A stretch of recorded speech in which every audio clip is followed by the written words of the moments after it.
નમસ્કાર મિત્રો, આજે સૌરાષ્ટ્ર પંથકોમાં રાત્રિના સમયે ભારે વરસાદ પડવાની આગાહી કરવામાં આવી છે. કારણ કે મિત્રો, અત્યારે સૌરાષ્ટ્રના દરિયાકાંઠાના વિસ્તારો નજીક ભારે વરસાદી વાવાઝોડું જોવા મળી રહ્યું છે. ત્યાર પછી મિત્રો, કચ્છના વિસ્તારોમાં અત્યારે ભારે વરસાદ જોવા મળી રહ્યો છે. મિત્રો, આગામી દિવસોમાં સમગ્ર ગુજરાતમાં હળવું માવઠું પડવાની આગાહી કરવામાં આવી છે. આજે મિત્રો આપણે આ વિડીયોમાં ગુજરાતના હવામાન સમાચાર વિશે વાત કરીશું. હવે મિત્રો, ગુજરાતમાં ઠંડી કેવી પડશે અને ગુજરાતના કયા ભાગોમાં વરસાદી માવઠું હેરાન કરશે તે તમામ સમાચારોની વાત આજના આ વિડીયોમાં આપણે કરીશું. મિત્રો, આ વિડીયો શરૂ કરીએ એ પહેલાં જો હજુ તમે અમારા આ વિડીયોને તમારી એક લાઇક નથી કરી તો જરૂરથી કરી દેજો અને અમારી આ હવામાન ખાતાની યુટ્યુબ ચેનલને સબસ્ક્રાઇબ પણ જરૂરથી કરી લેજો. હાલ મિત્રો, ઉત્તર ભારતના પર્વતીય વિસ્તારોમાં ભારે બરફ સાથે વરસાદ પડી રહ્યો છે. ત્યાર પછી મિત્રો, ગુજરાતની આજુબાજુમાં પણ ભારે વરસાદી તોફાનો જોવા મળી રહ્યા છે. જેના કારણે મિત્રો, હવે ગુજરાતમાં આગામી 2 થી 3 દિવસોમાં કમોસમી માવઠું પડવાની પૂરેપૂરી સંભાવના છે. આજે રાત્રે મિત્રો, સૌરાષ્ટ્ર પંથકના ભાવનગર, વડોદરા, અમરેલી અને સુરતમાં ભારે વરસાદ પડવાની આગાહી કરવામાં આવી છે. જેના કારણે મિત્રો, અત્યારે હવામાન વિભાગે દરિયાકાંઠાના વિસ્તારોમાં ભારે વરસાદનું રેડ જાહેર કરવામાં આવ્યું છે. ત્યાર પછી મિત્રો, વાત કરીએ તો હાલ મધ્ય ભારતના વિસ્તારોમાં આજે સવારથી હળવો વરસાદ જોવા મળી રહ્યો છે. જે મિત્રો, આગામી સમયમાં ભારે પવન સાથે આગળ વધીને ગુજરાત સાથે ટકરાઈ શકે છે. આજે મિત્રો, હવામાન વિભાગે આગાહી કરી છે કે ગુજરાતના દરિયાકાંઠાના વિસ્તારોમાં ભારે પવન સાથે વરસાદી તોફાન જોવા મળી શકે છે. સૌરાષ્ટ્રમાં બનેલા વાવાઝોડાને કારણે હવામાન વિભાગે એલર્ટ પણ જાહેર કર્યું છે. ત્યાર પછી મિત્રો, વાત કરીએ તો હાલ ગુજરાતની દક્ષિણ બાજુએ ભારે વરસાદી તોફાનો જોવા મળી રહ્યા છે. જે મિત્રો, પવનની દિશા સાથે આગળ વધીને ગુજરાતમાં આવી શકે છે. જેના કારણે મિત્રો, ગુજરાતમાં એક ભારે વરસાદી માવઠું ભૂકા બોલાવશે.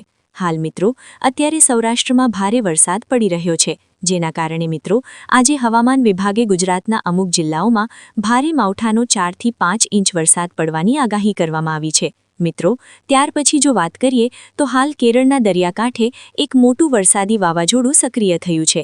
જેના કારણે મિત્રો, હવે વરસાદનું એક મોટું સંકટ નજીક આવી રહ્યું છે. મિત્રો, દર વર્ષે કેરળથી ચોમાસાની શરૂઆત થતી હોય છે. જો મિત્રો, આ વરસાદી વાવાઝોડું પવન સાથે આગળ વધીને ગુજરાતમાં પ્રવેશ કરશે તો વરસાદ ભૂકા બોલાવશે અને મિત્રો, ભારે પવન પણ ફૂંકાશે. જેના કારણે મિત્રો, હવે ગુજરાતમાં વરસાદ ભૂકા બોલાવશે અને ખેડૂતોને ફરી એકવાર મોટો ફટકો પડી શકે છે. વરસાદના કારણે ભારે પાકોનું નુકસાન પણ થઈ શકે છે. એટલા માટે મિત્રો, હવામાન વિભાગે ખેડૂતોને સાવચેત કર્યા છે અને લોકોને પણ માવઠાના દિવસોમાં ઘરની બહાર ન નીકળવાની ચેતવણી પણ આપવામાં આવી છે.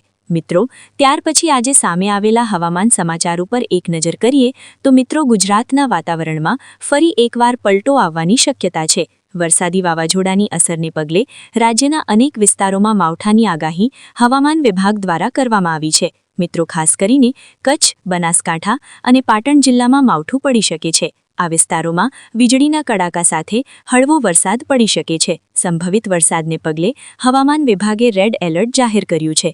મહત્વનું છે કે દરિયામાં પવનની ગતિ વધારે રહેવાની શક્યતા હોવાથી માછીમારોને આગામી 2 દિવસ સુધી દરિયો ન ખેડવા માટે સૂચના આપવામાં આવી છે.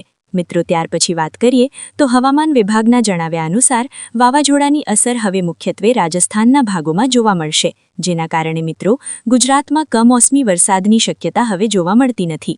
જો કે મિત્રો, આ બદલાયેલા વાતાવરણની અસર ઠંડીના સ્વરૂપમાં જોવા મળશે. રાજ્યમાં લઘુત્તમ તાપમાનમાં 1 થી 2 ડિગ્રીનો ઘટાડો થવાની સંભાવના છે. જેનાથી મિત્રો, હવે ઠંડીનું જોર વધી જશે. મિત્રો, ત્યાર પછી આગળ વાત કરીએ તો રાજ્યમાં આગામી 2 દિવસ એટલે કે 23 અને 24 જાન્યુઆરીએ કાતિલ ઠંડી પડવાની આગાહી છે. ઉત્તર તરફથી આવતા ઠંડા પવનોને કારણે તાપમાનનો પારો ઘટશે અને લોકોને કડકડતી ઠંડીનો અનુભવ થઈ શકે છે. મિત્રો, આકાશમાં વાતાવરણ વાદળછાયું રહેશે, પરંતુ વરસાદ નહીં પડવાથી ખેડૂતોએ ચિંતા કરવાની જરૂર નથી. ઠંડીના આ રાઉન્ડ બાદ 25 જાન્યુઆરીથી રાજ્યના વાતાવરણમાં ફરી એકવાર ફેરફાર જોવા મળશે. આ સમયગાળા દરમિયાન બેવડી ઋતુનો અનુભવ થઈ શકે છે. વહેલી સવારે અને મોડી રાત્રે ઠંડી પડશે, જ્યારે બપોરના સમયે હળવી ગરમી અનુભવાય છે. મિત્રો, ત્યાર પછી વાત કરીએ તો વાતાવરણમાં થતા ફેરફારના કારણે આરોગ્યની કાળજી રાખવી ખૂબ જરૂરી બનશે. ટૂંકમાં ગુજરાતમાં માવઠાનું સંકટ ટળી ગયું છે અને હવે ઠંડીના ચમકારા બાદ હવામાન હવે ધીમે ધીમે બેવડી ઋતુ તરફ આગળ વધશે. ખેડૂતો માટે આ સમાચાર મોટી રાહત સમાન છે. કારણ કે મિત્રો હવે તૈયાર પાકોને હવે વરસાદથી કોઈ ખતરો થવાનો નથી. તો આભાર મિત્રો, આજે આપણે ગુજરાતના કેટલાક મહત્વના હવામાન સમાચારો વિશે વાત કરી.